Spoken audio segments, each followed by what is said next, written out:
Muriel Bowser, you got a chance on Tuesday night to offer the nomination for the District of Columbia. Now, this isn't your first time, right? It's my third time. Your third time. You can believe that. Third time's a charm. Yes, Right. as they say. Tell me what that experience Well, it was a lot like. of fun. The first time I was in Philadelphia for Hillary Clinton.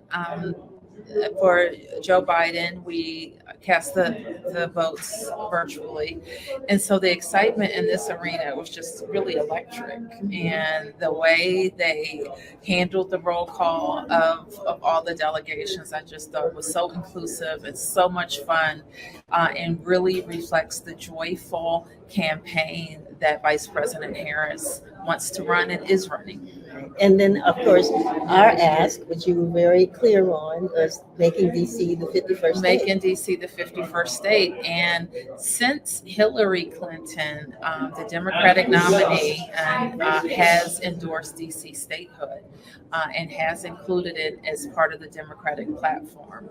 And we have grown in that time with adding a new vote from DC residents to support statehood, up by 86%, 2 votes in the House, more senators supporting statehood than ever before. So we think that if Kamala Harris can use this great energy, not just to defeat Donald Trump, but to hold the Senate and win the House, that we have a good shot. Now, I know you don't have a lot of time, so I'm not going to hold you long, but I think it's important for people to know what's at stake for the District of Columbia. Yeah. Because if this election doesn't turn out as many want the results to be, people already are feeling threatened about what could happen. Can you articulate a little bit I think the phrase "we won't go back" is really it touches my heart, because the stated intention of Donald Trump is to send the district back to pre-home rule times, where we had cronies of the federal government running our city. And that could mean loss of elected representation. That could mean some more oversight over how we tax and spend our own money. That could mean a different way of operating our schools or police departments.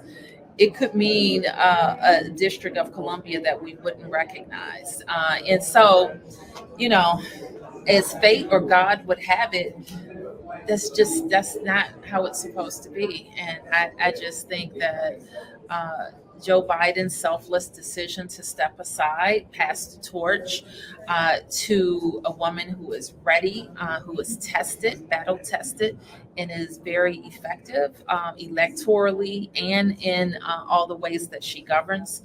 It's just perfect. It's perfect for our nation. It's perfect for us.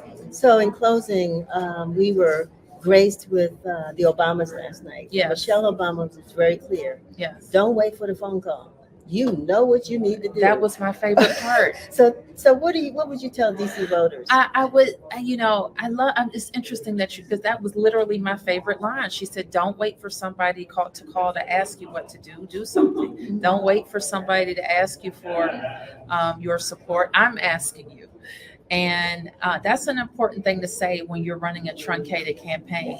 There's not a lot of time for, as she said, foolishness or some of the things that people are used to in campaigns. We just got to get out there and win. And our candidate is working her heart out, and we have to support her. And the other thing that I think is so important that came from Michelle is to know, like, this next 76, this is a grudge match. This is hard.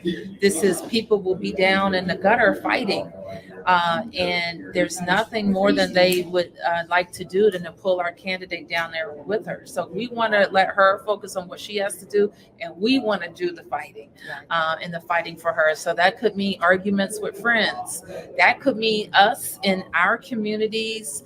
And we know there's some affinity sometimes with this machismo that Donald Trump puts out with our men, and we have to kind of disrupt that to make sure that people know that that's just fake bluster, and it doesn't really improve our lives.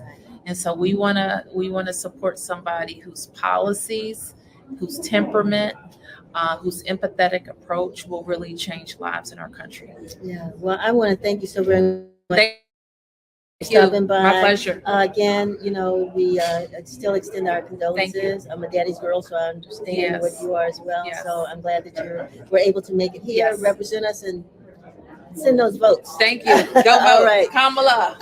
Thank you. All right. Thank you. I appreciate